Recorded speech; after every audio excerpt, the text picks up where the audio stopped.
travel lang naman tayo guys. Meron tayong pupuntahang isla. Isor tayo na fish wifi doon.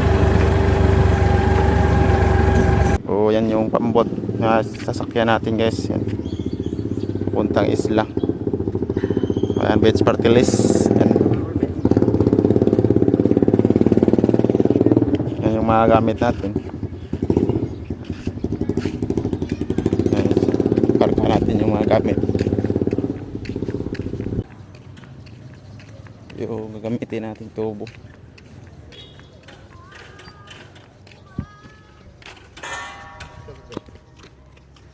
Yan.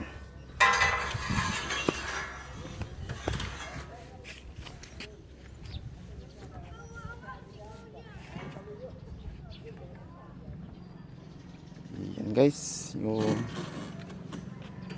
tubo. So bago rin yung tanan Brad. Ayan, so bagong bago yung bangka, pambot natin guys. So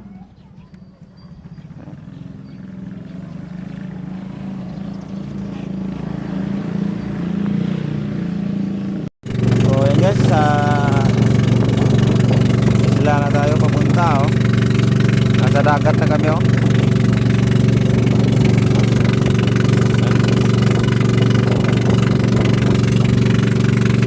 Yan nasa dagat na kami.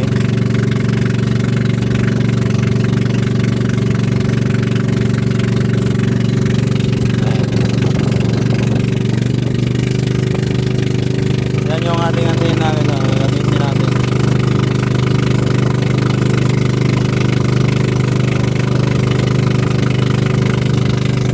Sa susunod guys, papalitan natin yung design ng antena.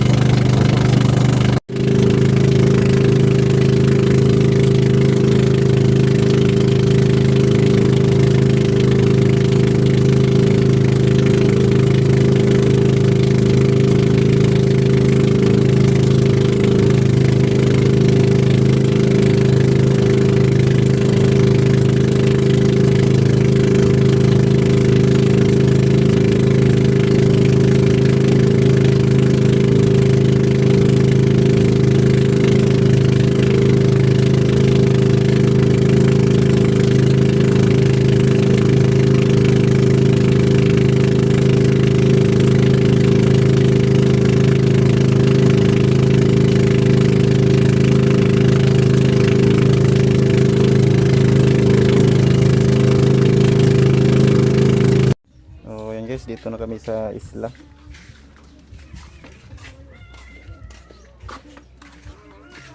Natayo na namin yung poste yan. So isang tubo lang 20 feet. Hindi ko na video dahil minamadali namin itayo yung poste. So marami naman tayong pinapakitang poste. So ito yung ating Roy J. Yan. Ito yung ating modem. Naka-modify po ito. Naka-modify po ito siya guys ng external antenna. So ang nag-modify po nito is si Ronnie Valdez. Shout out sa iyo si Ronnie Valdez. Ayan.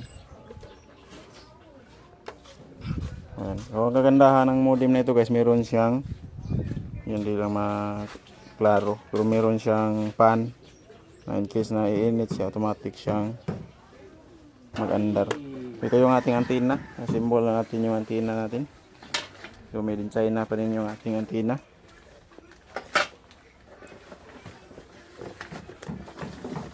So kailangan natin itong bilisan guys, yung pag-install natin dahil nasa isla tayo, baka gabihin tayo pag-uwi. Mahirap pag gabihin tayo makauwi sa isla dahil dagat yung dadaanan. So yan, symbol na yung hyperbolic nating latest version.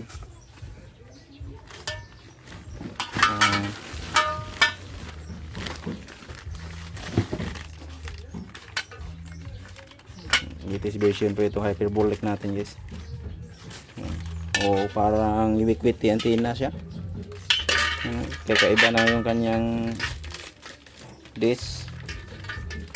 Yan. Yung kanyang feeder. So yan guys, yung simbolo natin yung hyperbolic na antena. Yung pagka-symbol nito, ganito lang siya. Unahin natin dito. Yan.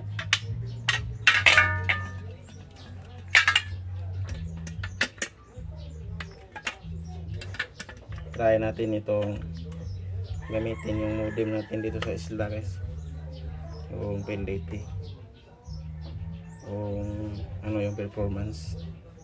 Tapos ito yung kanyang mga screw pinakadala sa atin.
So, yan guys.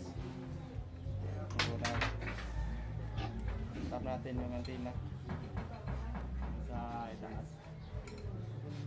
Kundi lang ko yung kapag. Oo.